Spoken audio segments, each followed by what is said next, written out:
Hello there, and welcome to the I Never Knew podcast, also known as Inc.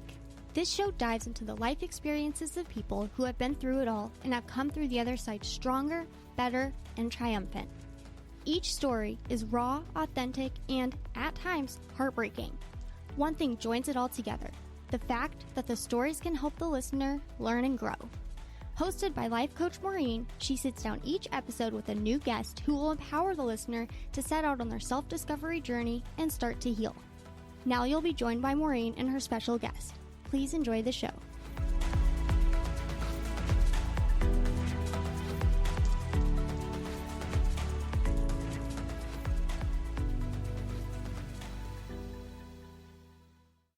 Hello, everyone, and welcome to our next episode of I Never Knew, or Inc. for short.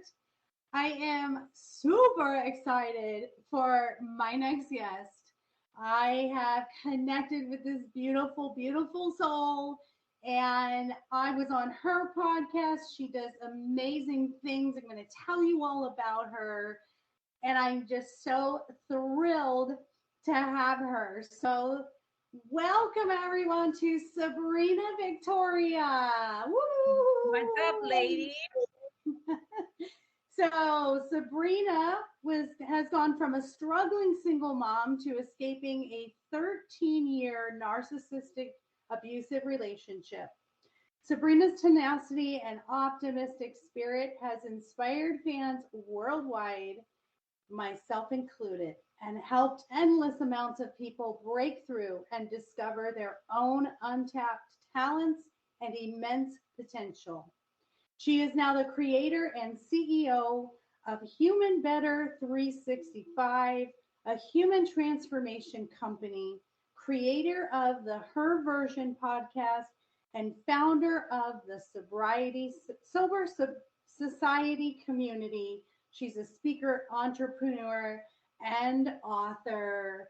And I gotta say, welcome to you, my beautiful friend, and thank you for being here. Yes, thank you for having me. This is awesome. I am so excited. So Sabrina, I'm a member of her Version community, and she does so many great things to bring women together. She does these cool panels, which I think is so brave. I can't manage one guest, let alone, 8 to 10. So she's definitely doing amazing things. She's just so positive and doing just great things in this world. And I love the sisterhood that we share. Before we got on, I said to her something she said to me that was she did that really stood out for me, that validated your vibe will bring your tribe. And when I started this podcast, I just on a whim started it. And she was the first one that was my cheerleader. She said, "Yay, I'm so proud of you and I want to be on it." And she emanates that we are not in competition with one another and that we are here to be a collaborative group of lifting each other and raising the vibration and being these souls that help one another, and that there is no competition. If you really have the right people in your life, they're going to build you. They're going to lift you. So this podcast, as you know, Sabrina, mine's a little bit different. This is just kind of real life, real talk. I mean, yours is too. But what I really want for this podcast is to hear really sort of the dirt of what we went through and the struggle and the pain and the heartbreak. So if anyone out there is listening and they're in that moment that we were in, they can say, "Oh my gosh, I need to take notes. What did they do? Because I see these amazing people that have overcome and I want to overcome it. How do I do this?" Okay. So tell me about your backstory. Tell me as far as you want to go, whether it's your childhood. I know you had some religion things in your story. So tell me wherever far you want to go back, tell me how your life has been. Yes. It's so funny hearing you talk about this, because I just the other day did a podcast with a young woman named Li Ying, and her story was a story of anorexia. And I dealt with an eating disorder for a very short amount of time while I was in a abusive relationship. And while she's talking about this, I haven't thought about this in so long. And while she's talking about, things that have been said and the dynamic of her family and such, I found myself getting super triggered over this topic of eating disorders to the point of getting emotional. And after she was done, after she was done, I kind of shared a little bit of my story. I'm getting super emotional. And I'm like, this is so crazy because I can share in depth stories of some of the crap that I've been through, which your story is very similar to mine, and no longer get triggered. Like emotion will come up, but nothing like crazy. But for some reason, this eating thing totally hit a chord with me. It was so insane. But it just goes to show, for your listeners out there who are, hanging in on this episode here, that we're always constantly evolving and learning.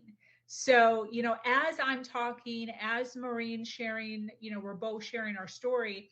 No matter where you're at, it's always good to reflect and realize that even though, we're sharing our story, as to what it was, what it felt like, what it looked like, and we're able to now speak and, share and be open about it. We weren't always like this, number one. And number two, there's still stuff. There's still stuff. It's crazy that, you hit a point and you're like, good, I'm good. Like, I'm doing good. And then sometimes not so good. It creeps in there, doesn't it? Yes. You don't even know. I think that's, you bring such a great point up, is especially like you feel like, okay, I've done this thing where I've overcome fear or guilt and I am good, and now I coach on this and we're good, and all of a sudden something pops in and you're mad and you're blaming yourself or you're blaming others, and all of a sudden you're going, whoa, I was blindsided. Where did that UFO come from? Because I thought I was good. Yeah. And it's funny, the previous episode, I was talking to someone where she keeps saying, I'm a work in progress. I'm a work in progress. And I said, yeah, you are. Until you transition to the next world, you're going to be a work in progress. Yep. Because it's going to keep popping up, right? These experiences. And we were talking earlier about how I have a long-term friendship that I need to let go. And what I realized was the treatment I was receiving was very similar to past relationships that I had had, and even my own child who I've had to distance from. And so it's funny how it'll present itself in a different way. It's not a romantic relationship. It's not my child. Now it's a friendship, and all this stuff came whoosh coming forward like, oh my gosh, how did I not see that? So thank you for making that point. I really, really love that. So the things that you have dealt with, I love that, triggers are going to pop up. And you're right. The more we talk about stuff, the easier it gets. And people go, wow, how do they talk about this stuff? This was, we should be in tears, but it's like facing fears. The more you face the fear, the easier it gets. So tell me. 100%. And that's actually one of the issues that I deal with, is now being able to share my story and the guilt or the emotion I feel towards why am I able to share it and not have emotion is now where I'm at right now. Where now I'm kind of at a point where I'm like, oh my gosh, am I void of emotion? It's just constant. It's like we're just constantly questioning ourselves. It's insane. But these are the levels, and this is why I love women like you who are creating platforms where we can share this stuff, because without knowing that, like, how do I know I'm normal unless somebody else is sharing their story that's similar to mine? So It's interesting. It's definitely interesting. But a little bit about me. So I was raised as a Jehovah's Witness, which most people know what that is. It's very strict religion. And everything was fine until I mysteriously ended up pregnant with no husband at the age of 20. I'm not sure how that happened, but um, ended up pregnant. And although I can laugh about it now, it was one of the most devastating circumstances, challenges that I've ever been through in my life. Within literally a few days, I went from a loving family and a community of people that were surrounding me to zero. You know, as a Jehovah's Witness, we are told to not associate outside the religion. So everybody you know is within the confines of the Jehovah's Witness organization. So when they cast you out or disassociate you, you are literally left by yourself. And so I had a little apartment. I'm pregnant. I'm living with baby daddy. Had my child. Again, no communication whatsoever with anybody. About 3 to 4 months into my son being born, my boyfriend and I were attending the church, you know, the Kingdom Hall of Jehovah's Witnesses, because I'm trying to get back. I'm trying to get back with God. I'm trying to get back with my community, back with my family, and make myself right with God and not be a horrible, dirty sinner. And I get pulled into the back room, and what's called a body of elders, like 3 men basically, pull you into a room to like discuss things that you're a sinner about. And they told me that I needed to either marry baby daddy or leave baby daddy. I couldn't just be playing house. So I needed to like definitively make a decision, because God was unhappy with me. And I was also confusing the congregation, confusing the brothers and sisters in the congregation, and they didn't appreciate my lifestyle. So me just being so desperate to try to like make my life right and get back with God and get my relationship back with my mom. You know, I'm like, I have a baby. I don't know what I'm doing. I have no outside friends. Like, I just want to get back to where things were. I made a very stupid decision, a completely naive decision. I sat down with my son's father and I said, we need to break up, without even thinking of what that would mean for me. And it was a whole thing over probably about a 7-day period of him saying it was stupid and me being like, this is what I have to do and whatever. He left. And when he left, he literally left the state and gave me 0 child support. So now I am a single mom on minimum wage, dealing with postpartum, dealing with suicidal thoughts, dealing with being a sinner and dirty and gross, and everything that goes along with the stereotype of being a single mom, basically. And no money. So eviction notices on my apartment door, car getting repoed out of the parking lot, just a mess, like an absolute mess on every angle you could possibly look at it. About a year in, I just in a complete state of just unworthiness. I met a man who I thought to me was given to me by God. He had money. He had red flags stapled all over his body, but me just being so desperate for any sort of attention from anybody, I ignored all of those red flags. And I jumped into a relationship with this guy, and it was probably one of the worst decisions I've ever made, and one of the best decisions I've ever made. Just crazy. I love that you say it can be your worst and your best decision. And you know what's interesting is going back to your son's father, where you said, I just made a decision and said, we can't do this. We just need to go our separate ways. The church telling you have 2 decisions, and neither decision is anything that you wanted. You know, that's the unfortunate thing. I always tell parents of toddlers, you know, if you want your child to do something, just put the same decision in a different format. And that's like what the church did, right? They're like, you're going to do what we want to make us happy. And it has nothing to do with you being happy or doing what's best for you. And what I love, and again, hindsight 2020, we always do this, is you made a intuitive decision. And you say it's the worst choice or not a good choice, but really your soul was saying, hey, this is our intuitive decision and this is what needs to happen. The interesting part is going to this next relationship with the red flag. I love that, red flags stapled all over them. I always say we put red flags in our purse and ignore them till we clean our purse out. But, when I met my second husband, it was like, oh, well, you look good because you're not going to beat me. It's not that they were good for us. It was just they were better than what we knew, right? Yep.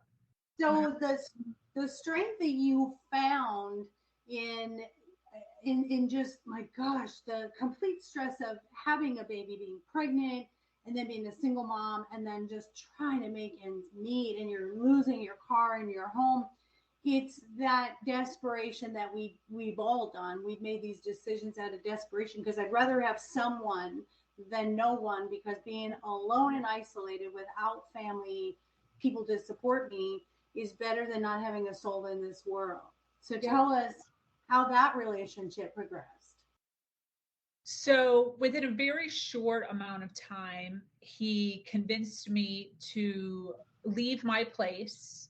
And the interesting thing about this, and this is, where women and men, but I'm going to be concentrating on women here because I think women fall into this trap a lot more than men do, is it being presented as a gift. And that's where the manipulation really came to be with me.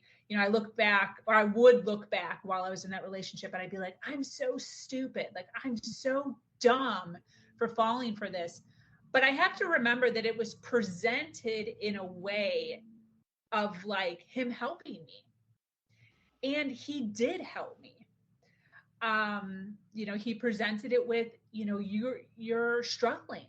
Let me help you. Why wouldn't you let me help you? Just move in. You don't have any bills. You don't have to pay anything. Just take care of the house. And in my mind, I was like, wow, thank you. Thank you for saving me. So moving in and feeling grateful that he would do that. And then, not being able to, my job isn't paying me enough, or we're not spending enough time together. So, hey, listen, why don't you quit your job and why don't you work for my company? And then we can spend lots of time together and we can build an empire together and we can retire together. And it's going to be so magnificent. And me being like, wow, really amazing. I love it. So quitting my job and going for his. And then, realizing very soon after that he's paying me pennies, and giving the excuse of, well, you don't have to pay for rent and you don't have to pay for utilities. So here's just a little bit of cash, to pay for groceries if you need some. And realizing that I have no money in my account because he's just giving me a little bit here and there to pay for things that I need. And not being able to pay for things like my phone bill. So then coming to him and saying, hey, I can't pay my phone bill this month. And instead of him being like, oh, let me pay you more for all of the work you're doing, working 10 to 14 hours a day at my company for free, basically. He was paying me $250 a week at that time. And I still was paying for all of my gas, all of my groceries, everything for my son. So I was basically left with zero at the end of every month, not being able to pay for my phone bill and saying like, hey, I can't pay for my phone bill. I need more money. And instead of him being like, let me pay you more money, he's like, why don't you close down your phone bill and go under my phone? And then me being like, oh my gosh, really? Wow. Thank you. Thank you for doing that for me also. And going along in this cycle of him gifting me things that's actually slowly taken away my independence. And as this was slowly happening, the verbal abuse, the mental abuse, the financial abuse, obviously, the sexual abuse got worse and worse and worse and worse.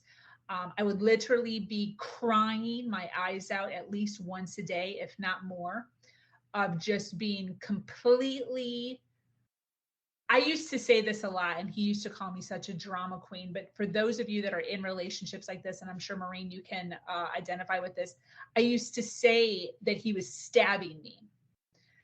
And, I'd be like, I feel like you're stabbing me over and over and over again. And he would just roll his eyes and he'd be like, you're so dramatic. I've never hit you. I've never been physical with you. Any girl would die to have the situation that you're in right now. But the verbal abuse was so sharp. It was so detrimental to me that it literally felt as if I was getting stabbed. That's how bad it was. Wow. Wow. It's so great the way that you're describing this, because anyone who's been in an abusive relationship, psychologically, physically, mentally, financially, is that people will say, well, why didn't you get out of it? Why didn't you see that he was doing this? And you just described the slow burn of grooming you to be completely dependent on him.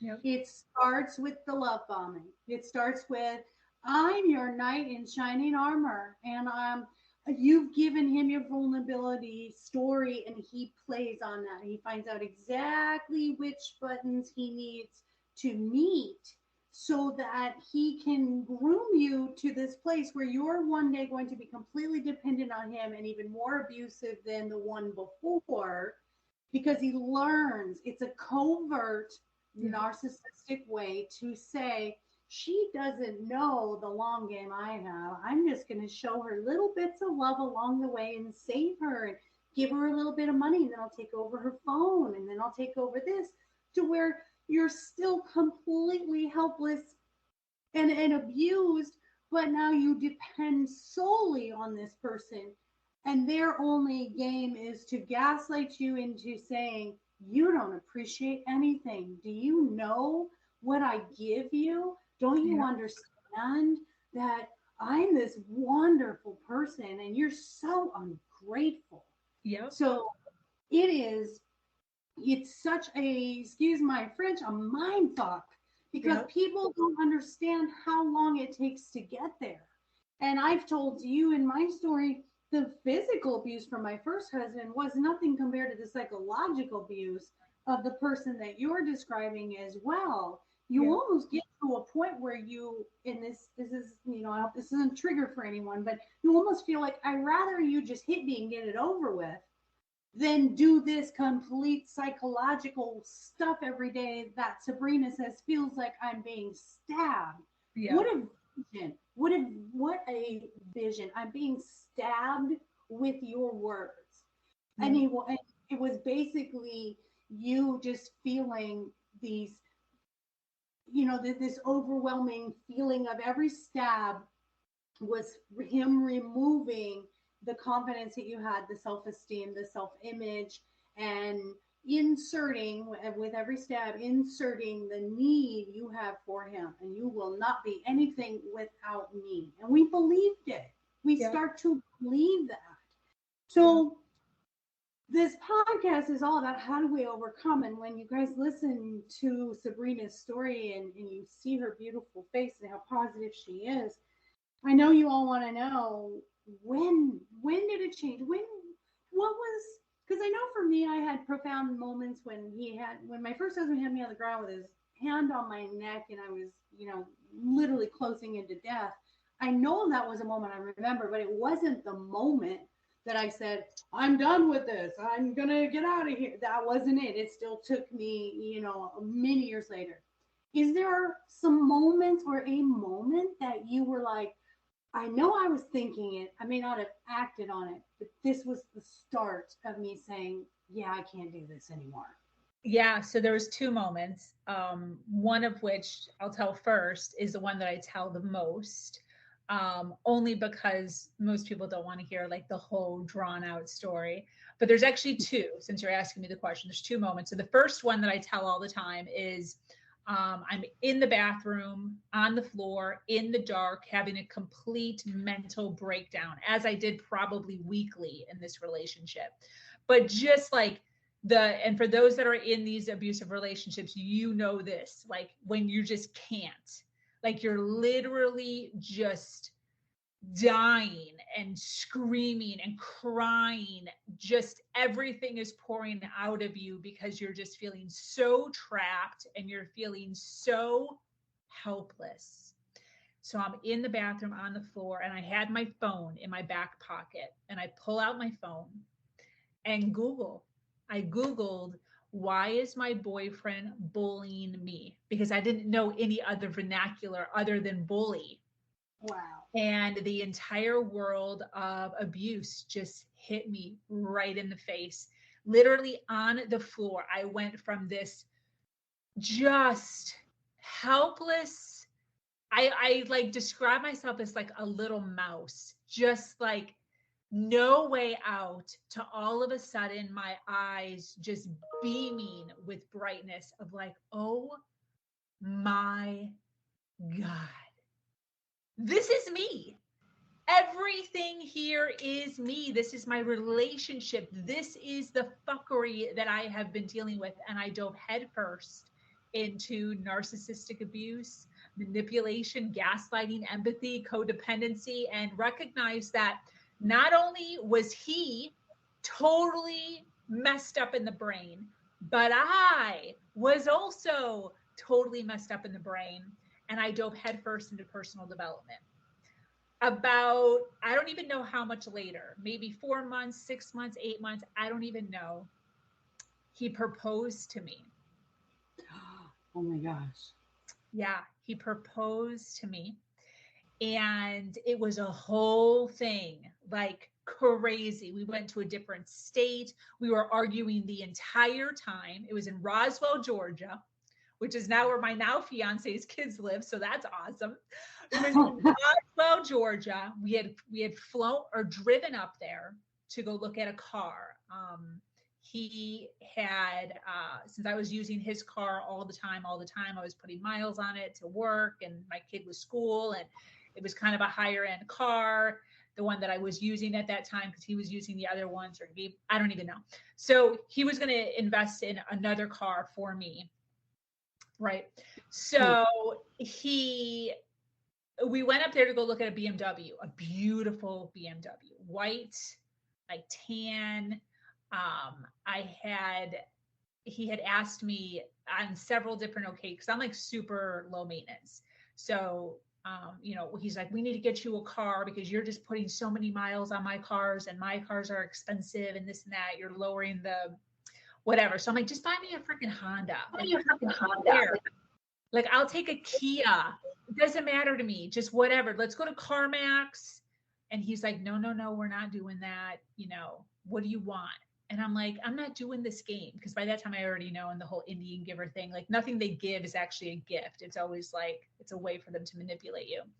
So one day he like caught me at a weak moment. He's like, if you could have any car in the whole world, with no price restraints, what would it be? And I just named off something just totally ridiculous. I was like, white BMW, fully loaded, tan interior, sunroof, dual exhaust, like whatever. I named off like 7 different things that I didn't even know this car existed. I just was like, all the things, right? He fucking found a car. The exact things that I asked for, right? That's romantic. So we drive up to Roswell. I'm literally like, I can't even believe this is happening right now. Like, are you serious? So we drove up. He complained the whole time. We were arguing the whole time up. We got there. He was like, this sucks. The car was beautiful, by the way, but he's like perfectionist and OCD. So he's like, this sucks and there's a scratch here and there's a little scratch here. The thing was gorgeous.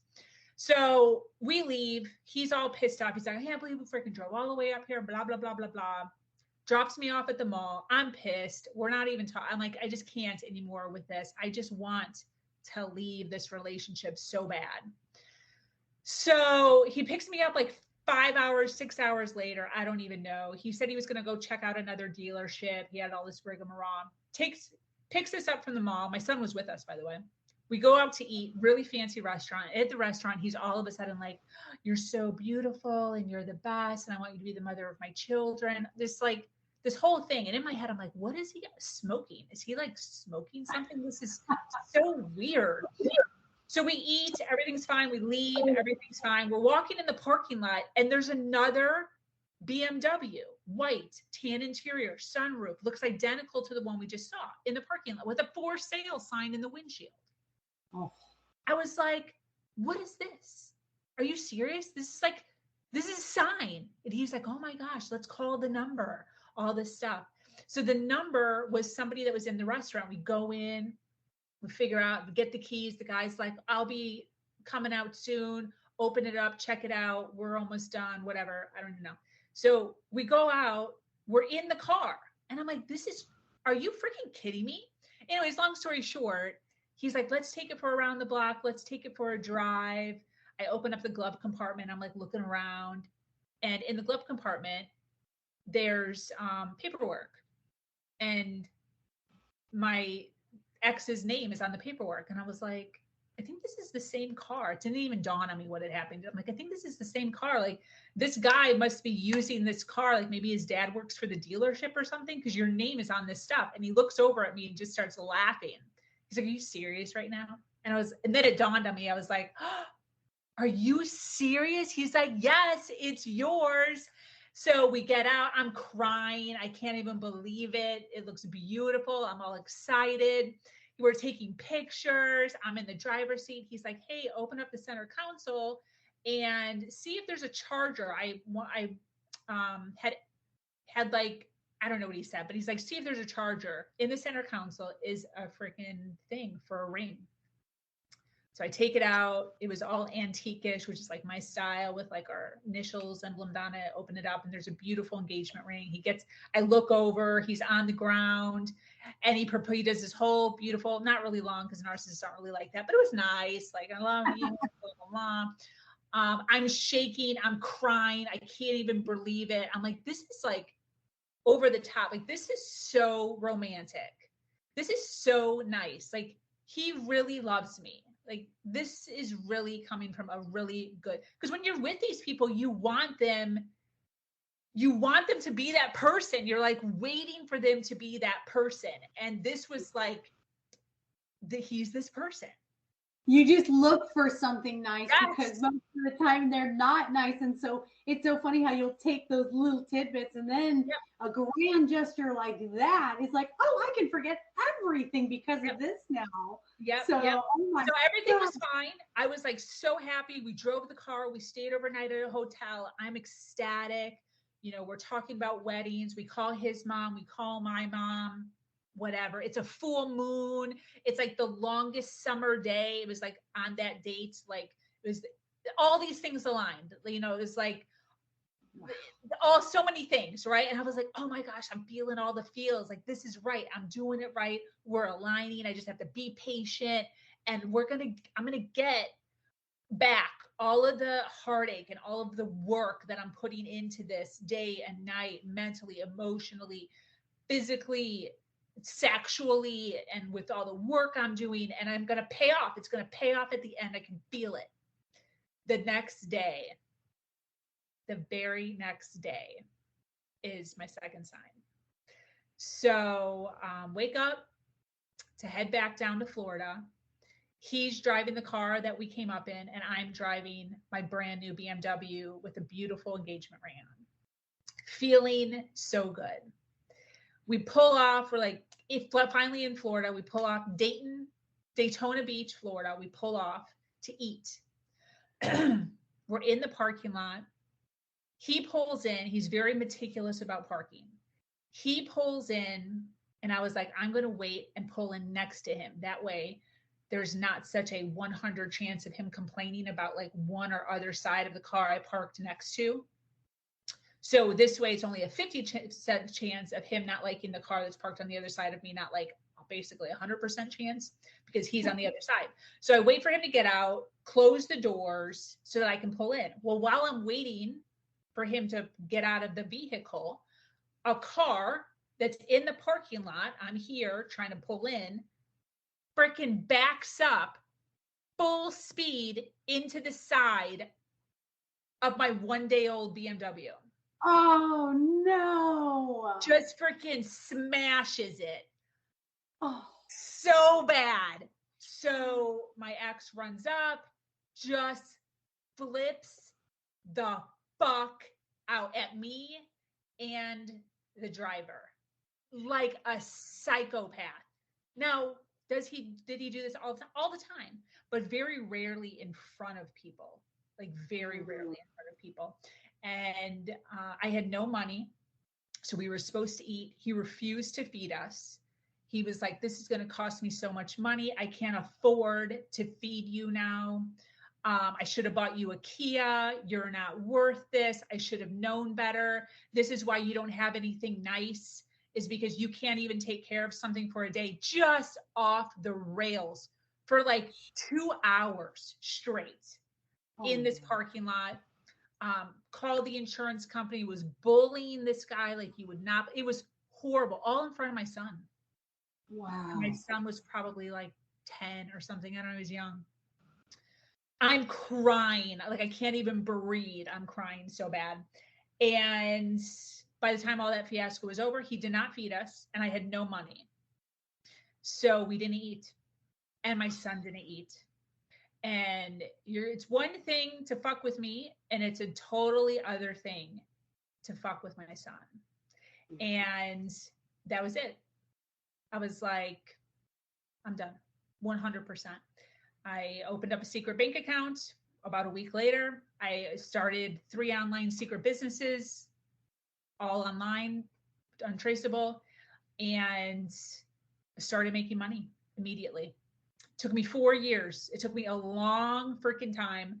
It took me 4 years, but over the course of 4 years, I was able to collect $50,000.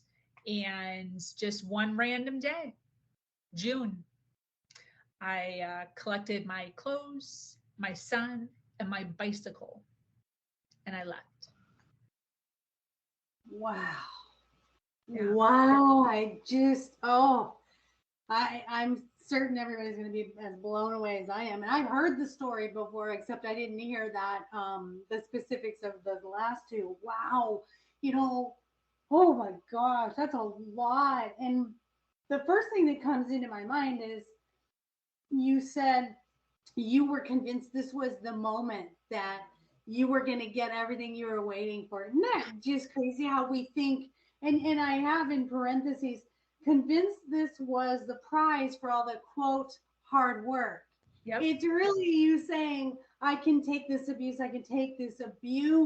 because in the end it's going to be worth it. And when you see just that one glimpse of changed behavior, we think there's hope because we are only seeing the potential and we're not focused on what's right in front of us and they're never going to change. 100%. And the fact that he deprived you and your son of a basic human need. Yep. And I'm like you, I may not have gotten out for myself, but I can guarantee you when it came down to it, when I saw my daughters looking at the way their father was treating me, I knew if I'm not going to do it for me, I better damn well do it for them. Yep. And so I get that and people are like, well, you got to do it for yourself. Yeah, but you know what? When you're that low and you've been beat down that low, when you have a child, your child is always going to be first. Yep. At least if you're a decent mom that values being a mother. So that is just amazing. But the second thing that I'm just sitting here in awe of is how the hell do you stay in this for another 4 years? How do you daily breathe without looking at this man with the most disgust and just wanting to spit in his face every time he's near and have sex, I'm sure. Yeah, for sure. And everything else. What's so funny about that is there was, at that point, I was then running towards, so one of the things that he always used to say to me is, I would say like, why are you doing this? What is the point of all of this? But he'd be so mean. And when he would be mean and he would joke at the same time. It was really weird how he would do that. But I couldn't do the same thing. I could not joke if he was mad, but he could joke. And he would always say this thing for our entire relationship. He would say this thing about having a master plan. he'd be like, there's a master plan. And it's all part of the master plan. And he'd say it was funny. And when I sat down and so when I was driving back home in my now broke ass BMW, because it was so drivable, it just had like a huge dent in the two doors. I schemed the whole way home. I cleared my tears. I was like, there's no more time for all of this pity party bullshit, because I had already started reading about self-development, personal growth, because of my Google search. I was like, F this. I'm done with all of this. What am I gonna do? And the whole drive home, like 3 or 4 hours back home, or however long it was, I was just bashing my head, just like, what am I going to do? How am I going to do this? What is the next step? What is the master plan? What is my master plan? And that's what it became. It became, I did not want him to win. I did not want it to be where I left him with my tail between my legs, with no money in my account, moving back into my parents' house, like a broke 30-year-old, or however old I was at that time, like a failure. I refused. I was like, I have worked so hard at this point. So when I met him, he was pulling in between 200 and 300 grand a year. He was doing very well, but he was working in his little townhouse. He had an office in his loft. When he met me, I'm big vision. Like I am like all about growth. I've always been that way. When he met me, his entire company just blew up. We opened up 2 offices in Illinois. We opened up an office in Ohio. We opened up 2 offices in Pennsylvania, and we opened up 2 offices down here in Florida. I was like networking with all of these companies, all of this stuff. I was running sales organizations from all over, taking care of everything for him. And he had gone from making 200 or 300 grand a year to literally a million a year when I left, which is a huge feat for me. I never went to college. And which he would rub in my face all the time. He'd be like, you don't even know what you're talking about. You have no business sense. You never even went to college. So that was like one of the things he would do. But I was like, I don't want to walk away. He is getting all the houses. We own several houses paid in full. We own several cars. He, not we, several cars paid in full, 0 debt.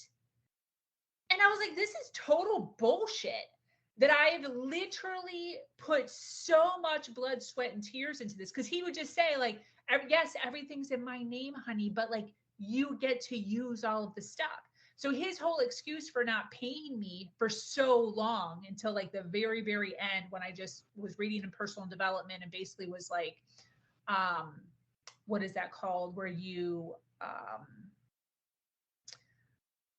not negotiate, but I basically gave him an ultimatum. Like, I'm going to leave or you pay me more. And I was running so much that he had to pay me more. So at the very end, I was finally making money. But up until that point, he was always like, all your money is going towards all of this. Like, you're able to live this lifestyle because of this. So but when I leave, I don't get any of that. So like, it didn't, you know what I mean? Like, it wasn't right the way it happened. We weren't married. And I freaking made sure I didn't marry him. That was like a whole nother story in itself, as far as like him begging me constantly towards the end. I was like, I got to hurry up and get the frick out of here, because I can't prolong this anymore. It's starting to be weird. We've been engaged for 4 years now. I couldn't hold off any longer. So anyways, I didn't want it to be where he won. So that's the only reason I was able to stay every day. Everything that he did or would say, this is what I would say to myself. What am I learning? What is he teaching me?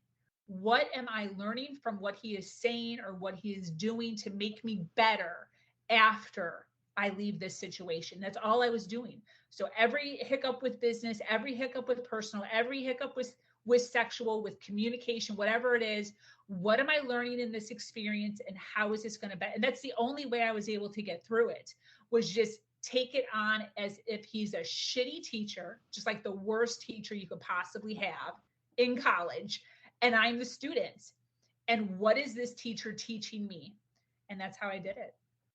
Wow. And that is, to be in the middle of the shit show and have that mindset is incredible, because, when I was in the shit show, I certainly wasn't doing any good mantras and what am I learning? I was in the poor me, life sucks, bad things happen in threes and this is what I deserve and suck it up. So I'm so impressed that you could still be in that crap, in the weeds, as I say, and have that mindset. And that's really the best thing that I think listeners can take today, is that even though what you see in the present moment is not what's going to be forever, and your choice to say, I can still be happy, I can still be strong, and I can still see a lesson no matter how bad things seem right now. I have a choice. And the theme of, I think, every podcast going forward, every episode that I've heard so far, including myself, is choice. Once you decide to do something, you've now said to yourself, oh, look, I have choices and I never knew that I did. So the last 15 minutes that we're going to wrap up here, I want to ask you, since the theme is I never knew, what is the one thing that you never knew that now just resonates so much? If you were to tell your younger self, what is it you never knew that you know now? It's actually exactly what you said. It's choice. I never knew I had a choice. And what's so funny about that is when I first found that out, I didn't find it out right away. As you know, because you've gone down the rabbit hole too of narcissistic abuse, you just start reading everything. But I don't remember the definitive time, but I remember the environment in which I was in when I first found out about choice, because every person I met that would come to me with any sort of conflict, struggle, or challenge, just like girl talk stuff, I would say this as if it was like a treasure that nobody knew. I would be like, you have a choice. Like it was biblical or something. Like, I don't know if you know this, but you have a choice because it felt so powerful to me, because I had no idea this whole time that I could choose yes or no in every area of my life. I didn't know that. And it sounds so dumb saying it now, but literally, I didn't know. I thought that just my life was my life. And what I have been handed is what I have been handed. And this is what I now have to endure. And that is not the case. Like, you can look at your life and you can say, this is shit. And then you can make a choice to get out of that and do something different. That's the biggest thing. It so is. And when you say it's the dumbest thing, it's not dumb. It's uninformed when you've lived a life where people made choices for you or gave you no choices, as we felt at the time.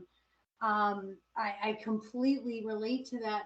I kept saying in my shit show, next lifetime, next lifetime, next lifetime. Yeah. And I remember going to a counselor and he goes, you talk like you're 80 years old, Maureen, and your life is over.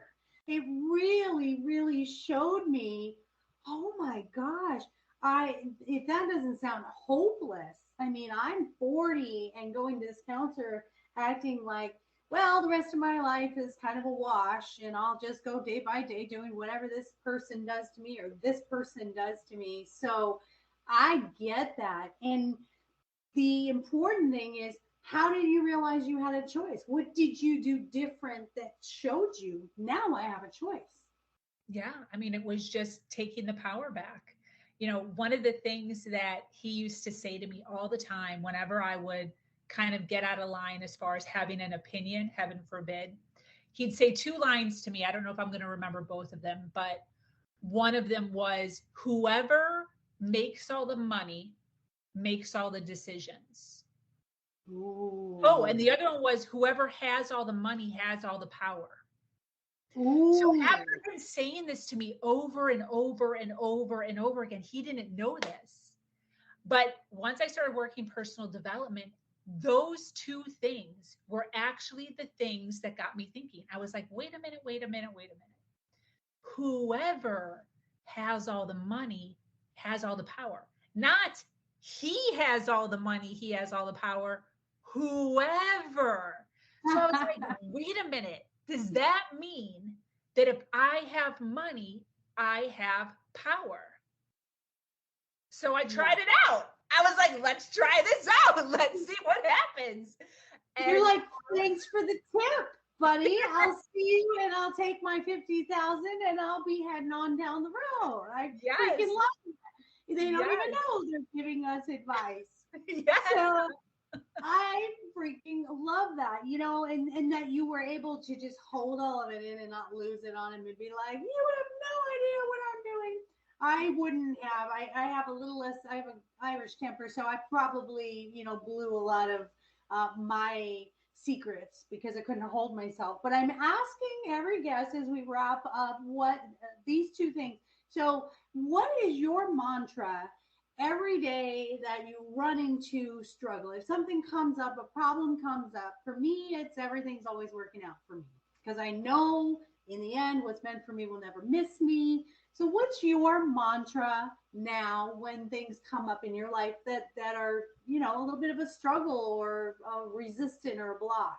Yeah, it's very similar to yours.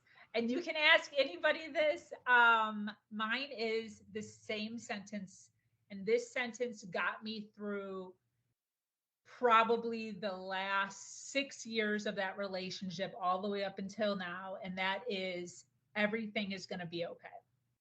So whenever anything is piling up or I'm feeling overwhelmed or there is any sort of challenge, just breathing through with everything's going to be okay.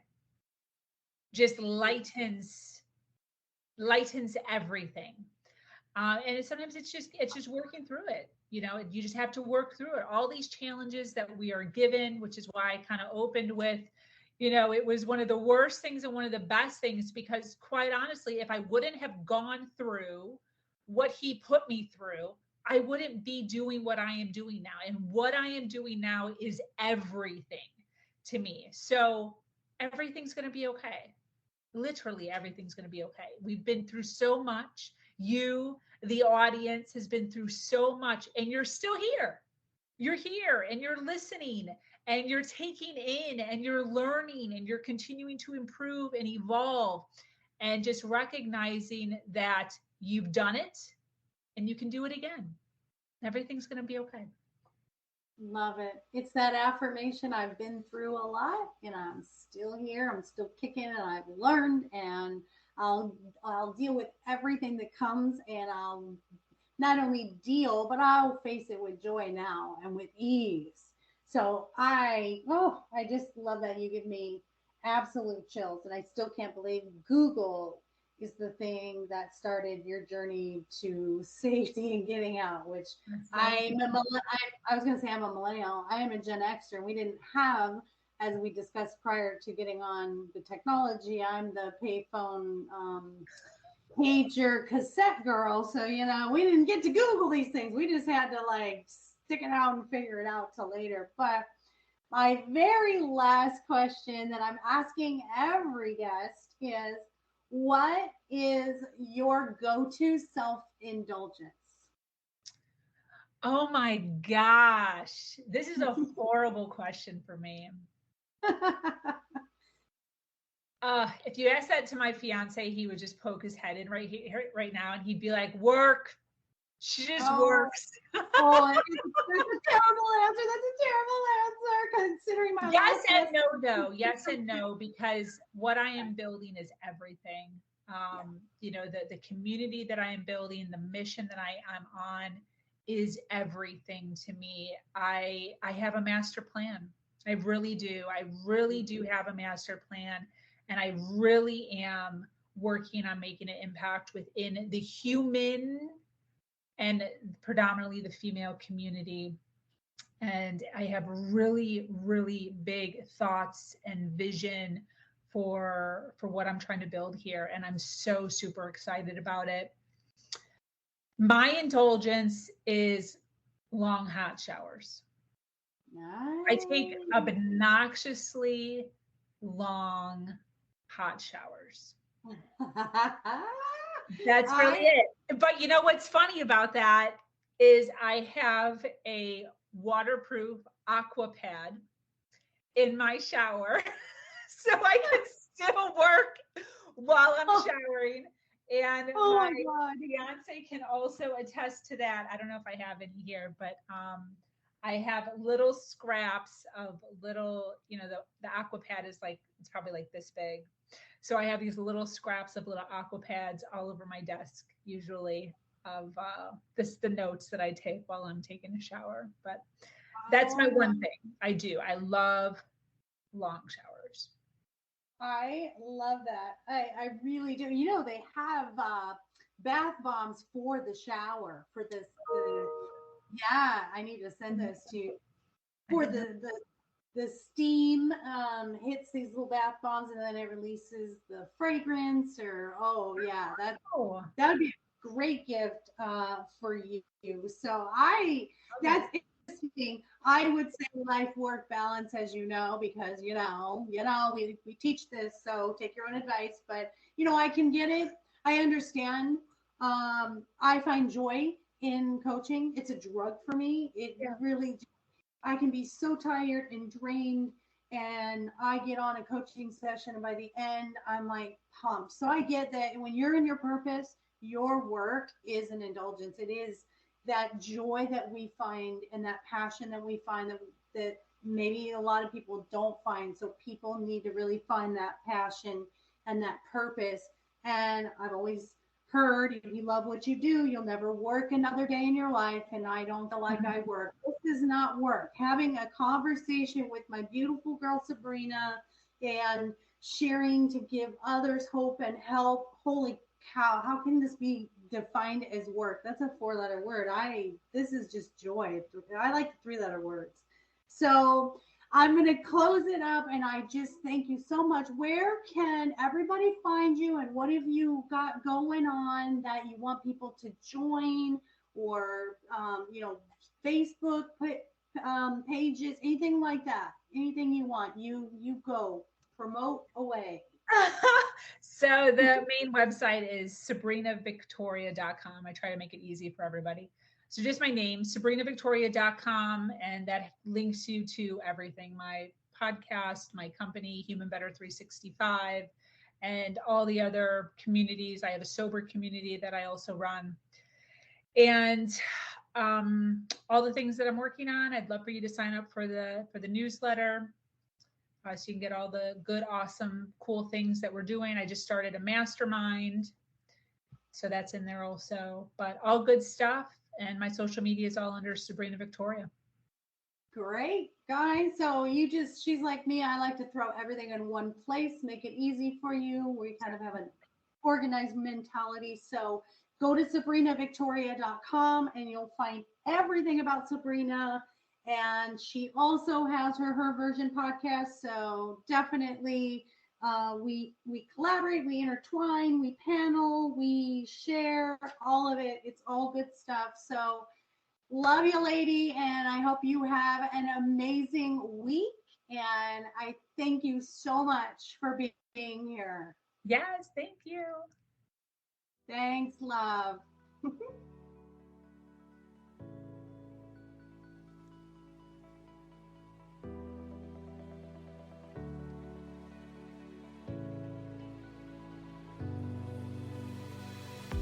Thank you for tuning in to the I Never Knew podcast. If you found today's episode inspiring and educational, please be sure to follow, subscribe, and spread the word. The more people that join the Inc. community, the more it can develop and influence others as we work together for a healthier and brighter future. Until next time.